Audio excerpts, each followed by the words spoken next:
Okay guys, so here's the next part, which is what's coming into the PTR. The seasons part looks like, was it elements have deemed you worthy with you as their champion. The burning hells will face the trial of the tempest. So basically, I can't remember what other season did the elemental thing, but this looks pretty much elemental because you got meteors, you got lightning, you got twisters, you got flame, fire, you got physical. So it looks like a little bit of everything that you can unleash, it looks like, for a limited amount of time. So that could be really fun depending on how they do it, and it also depends on what it takes to trigger it. Let's see, your character will occasionally, oh, okay, so you just have to get used to it apparently, but apparently like every two minutes or so your character just like freaks out when one of these things happens. Yay for that.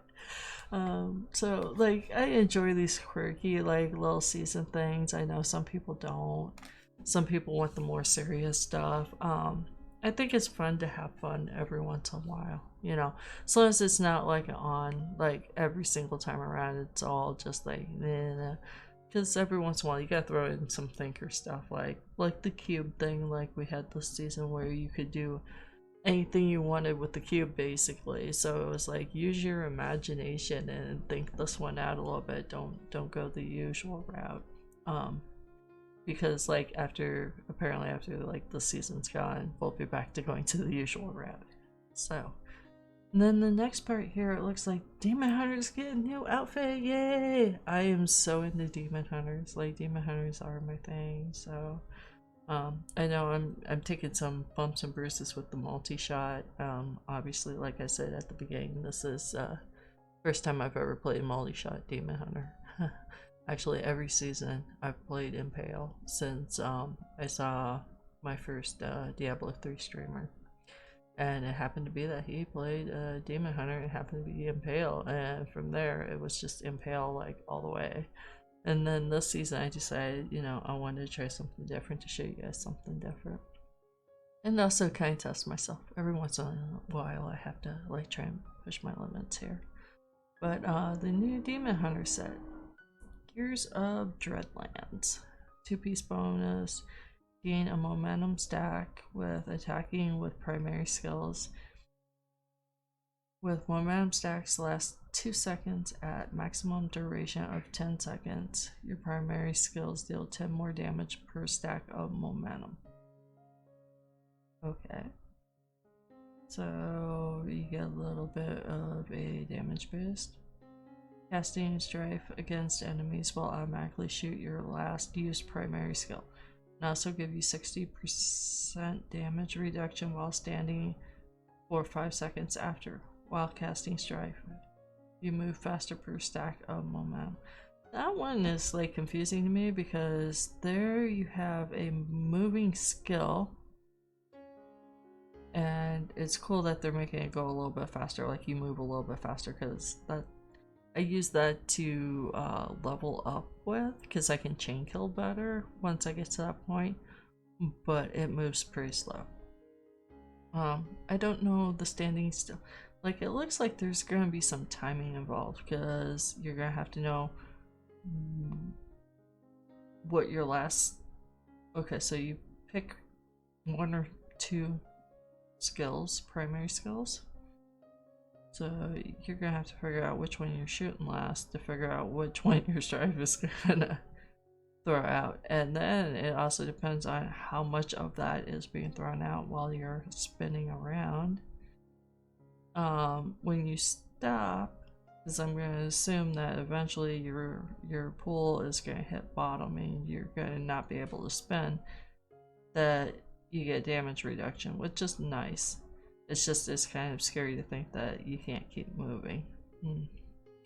Your primary skills do a ton more damage, like a lot of damage. But again, it is depending on what you pick your primary skills. Bullets have 100% chance on explosion to pull all enemies within 24 yards.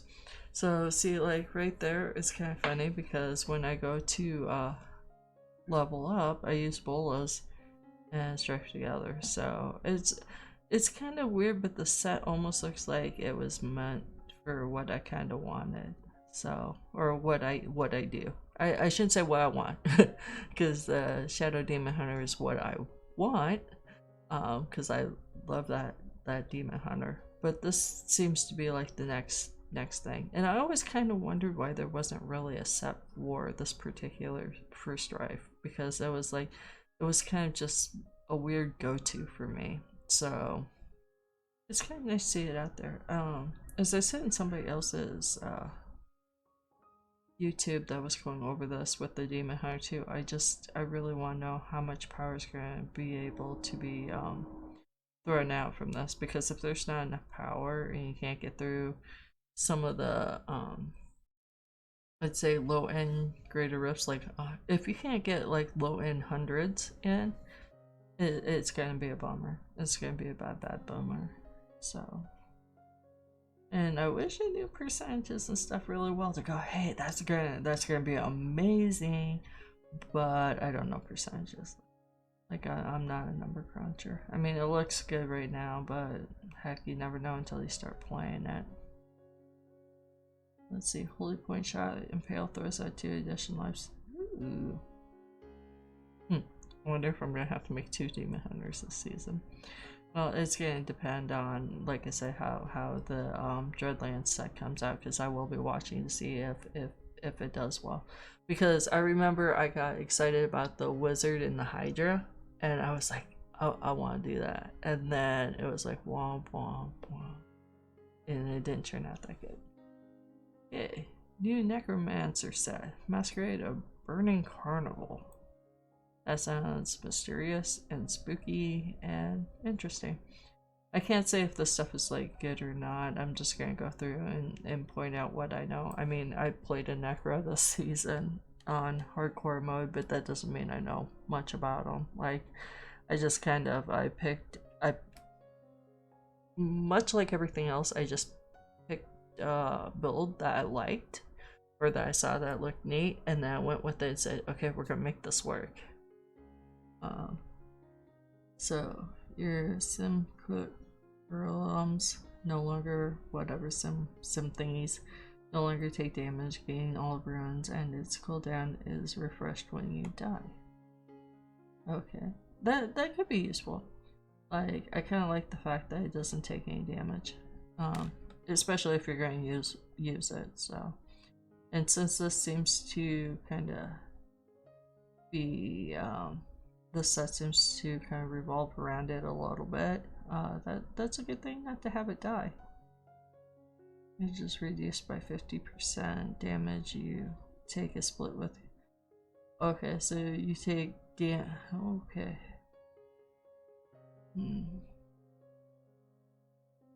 Okay, so it's basically it looks like it's going to be a what's the word for it? Unity ring. Except it's not gonna be a ring, it's gonna be you and your pet, or shadow, or whatever you want to call it. And then deal, okay, six piece bonus. Bone Spear does a ton of damage, and your little guy gains a lot of bonus. So you will be using Bone Spear, you will be using your little shadow person. Now it looks like from here, let's see, Haunting Visions, which, yay! I put Haunting Visions on this season just to see what it would do, and it almost killed me. Like, it was crazy. I took that necklace off about as fast as I put it on. I was like, yep, nope. Okay, skill may just gain effective Gift of Death and Singularity runes you gain. Oh, that's nice. Damage reduction.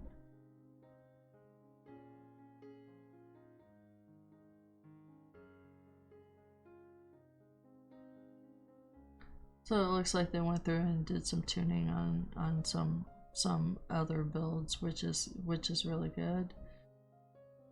Stone of Jordan added power. Oh wow, they actually added power to Stone of Jordan.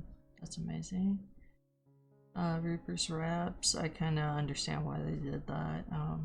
If you watch my Necro Go, that has the Reaper Wraps, like I just have health globs everywhere, or globes everywhere, and basically I can suck them all into me all the time and stay alive pretty well.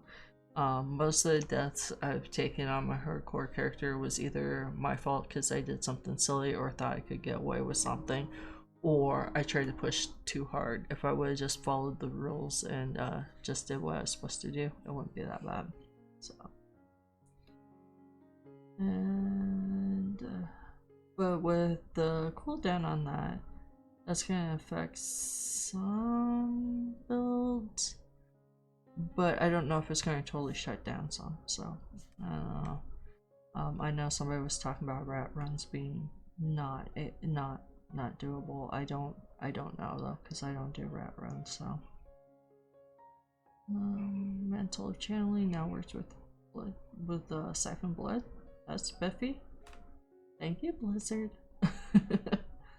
Invention of elements added non-static to the wording of legendary power description. The functionality is unchanged. Okay. Well, at least they explain, so when you see that word, you don't go, what happened?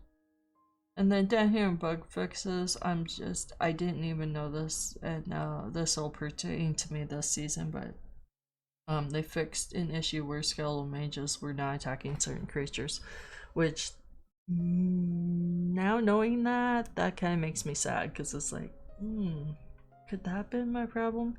Well, except for the one video where I walked right into Arcane. That was my problem. That was not a Blizzard problem. That was me going, I can get through this door. Which was really funny, because during that video time, I was going, does Blizzard really hate me this much that they put me in this walled in area? And I should have just went, nope, I'm not doing this. But no, instead I was like, I'm gonna push this, and that was my death. So anyways, that's kind of an overview on the PTR that's coming out. No one's going to get to test it until May 21st, and it'll be kind of exciting to watch along with other folks to see what happens here and how things go along. I'm sorry that this video for Diablo 3 this week is going to be a little bit long here, but that's what happens when you actually talk things out. So instead of just a quick video of like, hey, look at how far I got, we're actually talking out what I thought about the outfits that are coming up, and yeah, we'll see what happens.